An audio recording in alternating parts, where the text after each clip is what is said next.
집단 착각 파트 2 2부 사회적 딜레마 1950년 솔로몬 애쉬의 동조 실험이 있었다. 8명이 한 그룹으로 조직된 피험자 그룹에는 1명이 피험자이고 나머지 모든 인원이 실험 보조자로 구성되어 있다.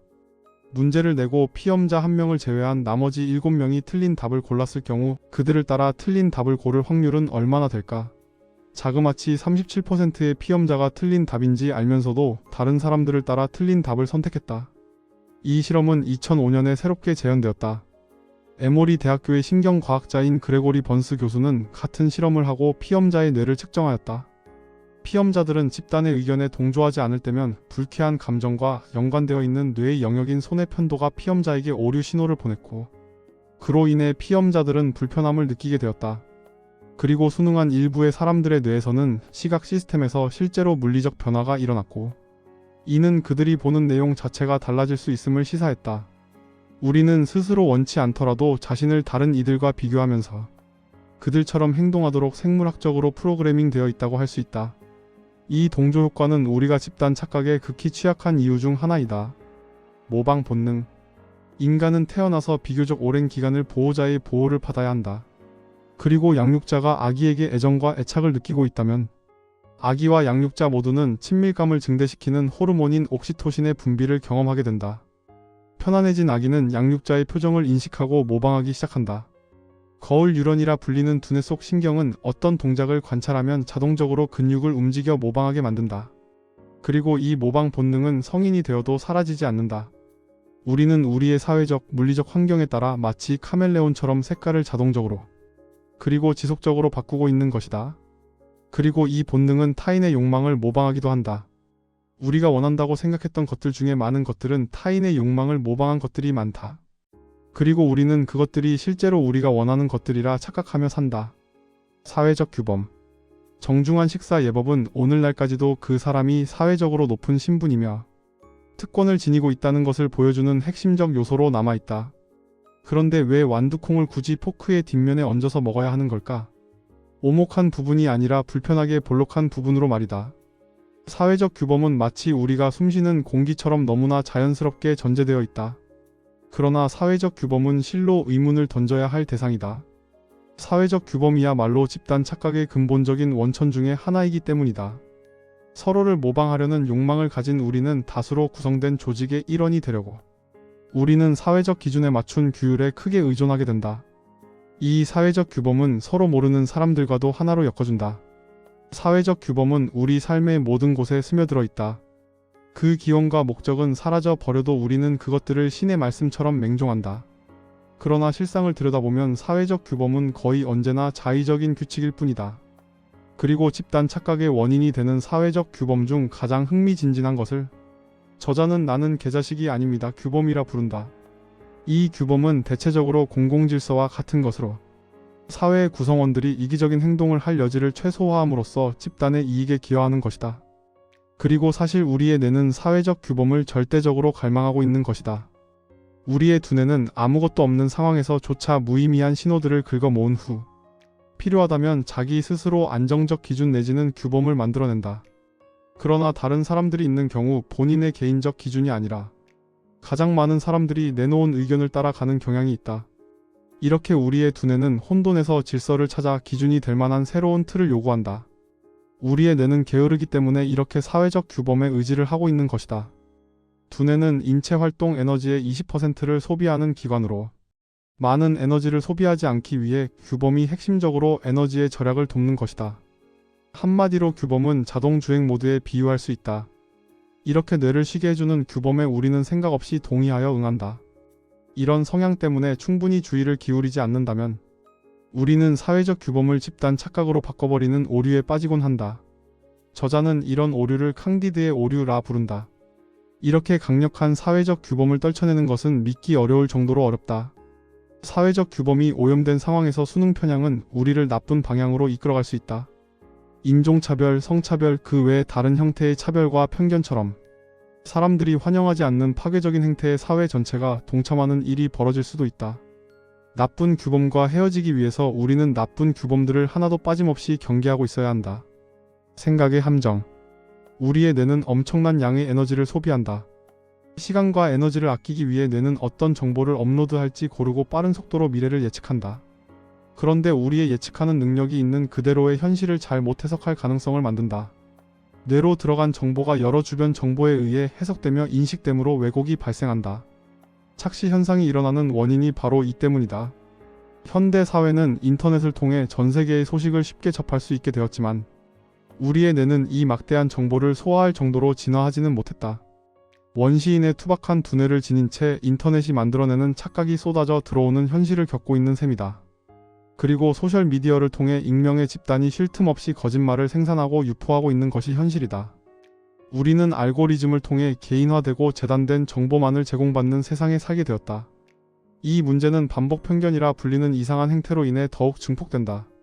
어떤 이야기를 반복적으로 자주 들으면 그 이야기가 참일 뿐 아니라 다른 사람들도 이 이야기를 참이라고 생각한다고 믿게 되는 오류이다. 우리는 뭔가를 자주 보면 볼수록 뇌가 더 빨리 적응하여 그것을 진실이라고 간주하는 경향을 보인다. 미국의 트위터 사용자의 경우 전체 트윗의 80%를 고작 10%의 사용자가 작성하고 있다. 그리하여 그들이 다수를 대변하고 있다는 착시 현상을 불러일으킨다.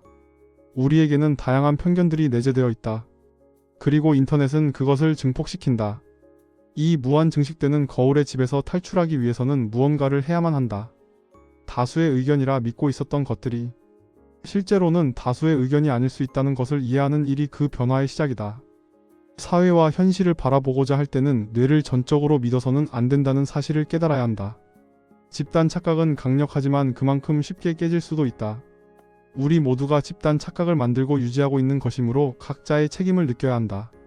3부 회복력 수업. 21세의 경찰이 된 밥은 어느 날 수상한 요청을 받는다.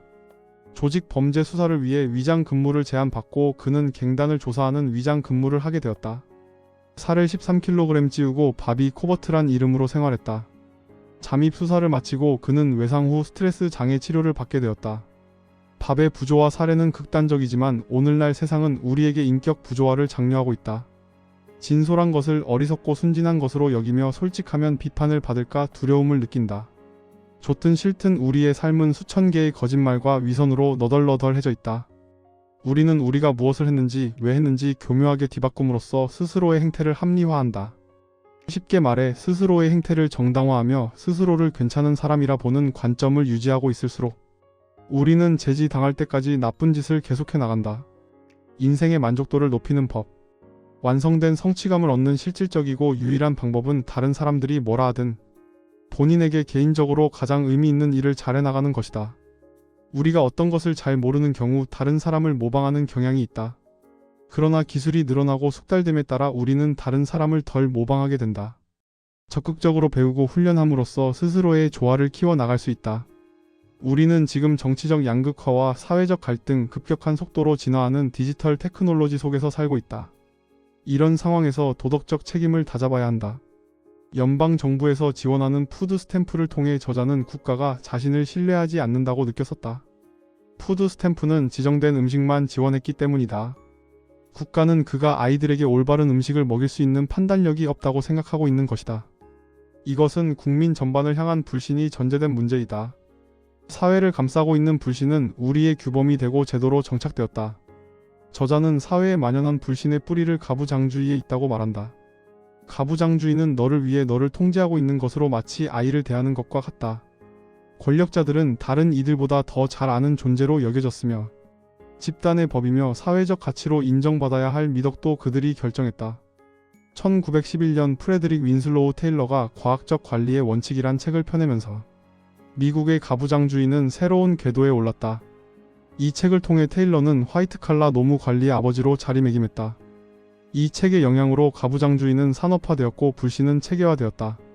그는 공장 노동자들을 동물과 다를 바 없는 무가치한 존재로 보았고 그들은 엄격하게 통제될 때에만 가치를 지닐 수 있다고 믿었다. 그의 책은 출판된 지 벌써 100년도 넘었지만 전 세계의 온갖 조직들은 그 내용을 받아들이고 내부에 적용하였다. 테일러주의를 빨아들인 것은 비즈니스 세계만이 아니었다. 현대를 살아가는 노동자들마저도 테일러주의에 물들고 말았다. 오늘날 미국에 존재하는 모든 조직과 단체는 관리하는 자와 관리당하는 자로 나뉘어 있다. 관리당하는 자들이 스스로를 위해 좋은 결정을 내릴 수 없을 것이라는 전제하에 만들어진 구조 속에서 살고 있다.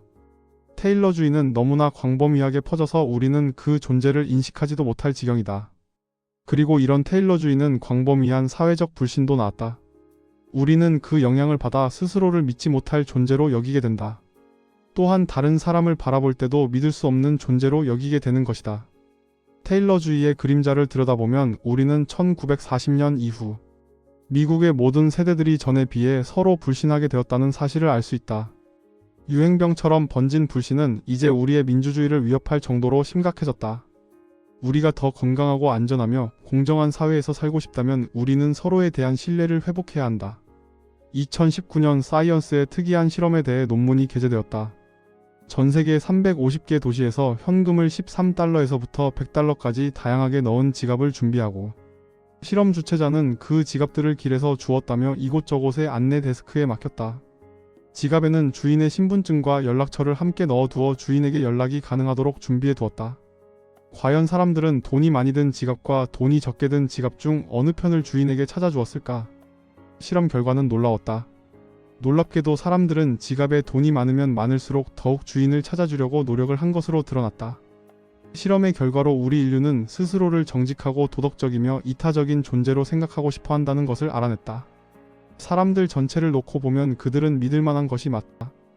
다만 우리는 사람들이 믿음직하지 않다는 집단 착각 속에 살고 있을 뿐이다. 그러면 우리가 서로를 더 믿도록 가르치는 일은 과연 가능할까? 우리는 낯선 이에게 신뢰를 받을수록 또 다른 낯선 이를 신뢰하는 경향을 보인다. 가족과 친구들에게 더 많은 신뢰를 부여하고 더 큰 존경을 표현하는 등의 간단한 일을 통해 우리는 이와 같은 큰 변화를 시작할 수 있다. 우리는 서로를 생각하는 방식을 바꿈으로써 사회적 신뢰를 확장하는 작업을 시작할 수 있게 된다. 다른 사람을 신뢰하는 것은 우리 자신의 건강을 위해서도 유익하다. 신뢰는 테일러의 경영 처방과 정반대되는 지점에서 출발한다. 우리가 진정 불신 편견을 몰아내고자 한다면 그런 편견을 뒷받침하고 있는 제도적 토대를 해체해야만 한다. 미국 최대 토마토 생산 업체 모닝스타가 그런 기업이다. 전통적인 위계 질서에 기반을 둔 그런 조직들과는 정반대로 운영한다. 근로자 본인의 작업 위치와 목표를 설정하고 회사에 공유하는 방식으로 작업이 운영된다. 회사가 허술하게 운영되는 것 같지만 회사는 지난 20여 년간 두 자릿수로 성장하며 잘 운영되고 있다. 이러한 높은 신뢰의 긍정적인 기능을 국가적 차원으로 확대한 곳이 노르웨이다. 노르웨이의 감옥은 가두어 놓고 벌을 주는 것을 목표로 하지 않는다. 제대로 교화해서 사회 공동체로 돌려보내는 것을 목표로 한다. 할땐 교도소의 경우 감방은 기숙사처럼 꾸며졌다. 거실에는 평면 TV가 있고 화장실은 개인 화장실이 제공된다. 노래와 연주를 위한 녹음용 스튜디오와 체육관 등이 제공된다. 죄수들은 직원들과 함께 생활하고 일한다. 이런 신뢰를 바탕으로 노르웨이의 감옥에서 출소한 후 2년 내 재수감되는 비율은 20% 정도로 70%가량인 미국보다 훨씬 낮은 수치다. 우리는 노르웨이의 감옥을 통해 행정체계 전반을 어떻게 바로잡아야 할지 더듬어 볼 수 있다. 그러나 우리 사회가 품고 있는 신뢰 문제를 단번에 뜯어 고칠 수는 없다. 다만 문제가 있다는 것을 인식하는 것으로부터 시작할 수 있다. 이 모든 일은 신뢰 없이는 불가능하다. 우리가 서로를 신뢰할 때 우리는 우리에게 진정 유익한 방향으로 사회적 규범이 작동하게끔 할 수 있다. 1978년에 구 체코슬로바키아의 작가 하벨의 힘 없는 사람들의 힘이라는 에세이가 발표되었다. 내용은 공산당 체제하에서 살아가던 과일과 야채를 팔던 청과상이 등장한다. 매일 아침 가게 문을 열면서 창문에 편말을 내걸었다. 만국의 노동자여 단결하라. 당시 모든 가게와 사무실들은 의무적으로 편말을 내걸어야만 했다. 그러던 어느 날 청과상 주인은 편말 내걸기를 거부한다. 그리고 이 소문이 퍼지며 도시 사람들이 하나둘씩 그를 따르며 편말 걸기를 거부한다. 이 에세이를 출간한 후 하벨은 4년형을 선고받고 감옥에 들어간다. 그리고 힘없는 사람들의 힘이 발표된 지 10년 후인 1989년 11월 17일 프라하에서 벌어진 학생 시위는 반정부 시위로 번지고 결국 공산당 정부는 권력을 이양하고 하벨이 대통령이 되었다. 이 체코의 벨벳 혁명이 쉽게 성공할 수 있었던 원인을 저자는 체코슬로바키아가 집단 착각에 기대고 있었기 때문이라고 분석한다. 그리고 그 집단 착각은 쉽게 깨트릴 수 있다는 것을 하벨은 이미 알고 있었다고 평가한다. 하벨은 사람들이 집단 착각에서 벗어나 저항하도록 이끌었고 결국 성과를 거두었다.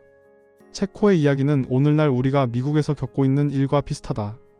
테일러주의와 가부장주의에 짓눌린 미국인들은 스스로를 무력한 존재로 보는 경향이 있다. 우리는 우리가 부족의 일원이 되기 위해 맹목적으로 순응한 대가를 치르고 있음을 인정하고 깨달아야 한다. 맹목적 순응은 우리가 저지를 수 있는 가장 이기적인 행동일 수 있다. 진실은 결코 우리가 힘이 없는 존재가 아니라는 점이다. 집단 착각은 만들어낸 환상에 불과할 뿐이다. 규범을 깨부술 용기.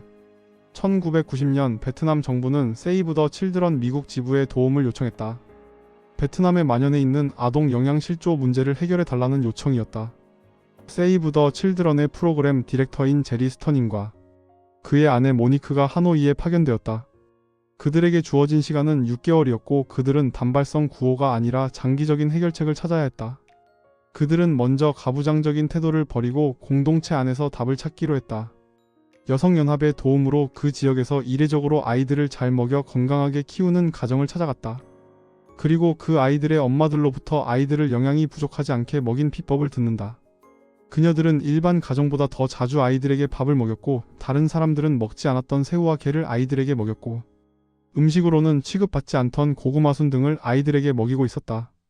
이것들은 베트남 어디에서도 비교적 쉽게 구할 수 있는 것들이어서 부부는 이 정보를 빠르게 보급시켰다. 결국 베트남의 모든 사람들도 집단 착각으로 고통을 겪고 있었던 것이다. 아이들의 영양 실조가 그들이 가난하기 때문이며 해외의 원조 제공이 없으면 아이들을 충분히 먹이는 것이 불가능하다고 생각하고 있었던 것이다. 1990년대가 끝날 무렵 자녀를 영양 실조 상태에서 구제한 가정은 총 500만 가구를 넘었다. 스터닌 부부의 문제 해결 방법의 공식 명칭은 긍정적인 일탈이다. 긍정적인 일탈의 원칙은 현장의 맥락에 대한 존중에 기반을 둔다.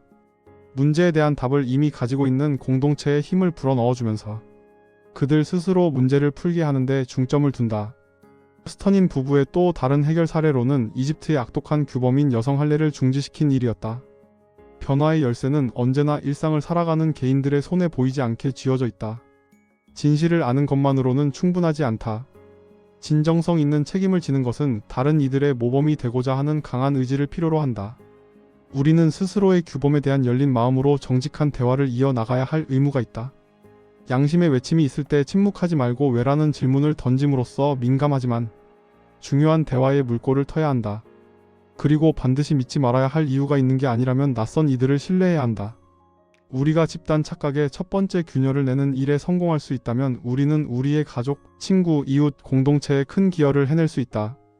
불신이 규범으로 정착된 현대 사회에서 이러한 집단적 착각에 빠지게 되는 생물학적 원인과 사회 구조적 원인들을 살펴보고 그럼에도 이러한 집단 착각을 어떻게 깨부술 수 있는지를 흥미롭게 제시하는 책이다.